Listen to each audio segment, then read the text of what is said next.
ওই উপরওয়ালা বানাইছে বুঝছো। কালো হচ্ছে দেখে কি আমি মানুষ না, আমার প্রেম করার অধিকার নাই। নিন্দাইছো নাই, চেহারা বড়াই করো না বুঝছো, চেহারা বেশি দিন টিকে থাকে না, মানুষের মনে হচ্ছে অরিজিনাল। তুমি যে কালো বলে ইয়ে করছো, আমার মা কি বলে জানো? আমার মা প্রত্যেকদিন সকালে আমার কপালে একটা করে চুমা দেয়, তো কালো মানুষের মন ভালো হয়।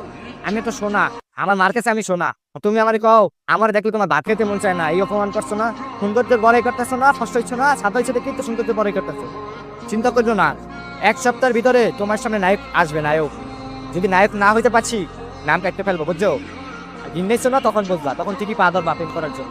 I hate you, forget my নাম। তুমি ঠিকই কইছিলা মা, এই শহরে ভালোবাসা বলতে কিছু নাই। এই শহরে সবাই চিনে সৌন্দর্য আর টাকা পয়সা। এই শহরে মা সবাই সৌন্দর্যের পূজারী।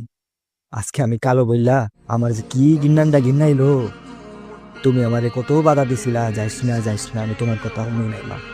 কিন্তু ওই সেমরি মোরে কালা আমার দেখলে নাকি ওর ভাত খাইতে মন চায় না, বমি হয়, যা তা কই অপমান করছে না। আমি ওরা দেখাইয়া দেবো, আমি সুন্দর হইয়া দেখাইয়া দেবো মা, আমি সুন্দর হইয়া দেখাইয়া দেবো। ভাই, ও ভাই তো ভাই, মুই এখন প্রেম করতাম বুঝছেন। মোর যে গার্লফ্রেন্ড আসছিল, মানে প্রেমিকা, সে বলছে যে মুই নাকি দেখতে সুন্দর না, স্মার্ট না। আর মুই তাকে বলছি মুই নায়ক হয়ে দেখাবো এক সপ্তাহ বুঝছে। হ্যাঁ নায়ক হইতে বিয়ান করতে অনেক ভালো, এখান থেকে অনেক নায়ক বেরি। নায়ক বেরিয়েছি ভাই, আমি হইতে পারবো তো, হইতে ভাই গেরাম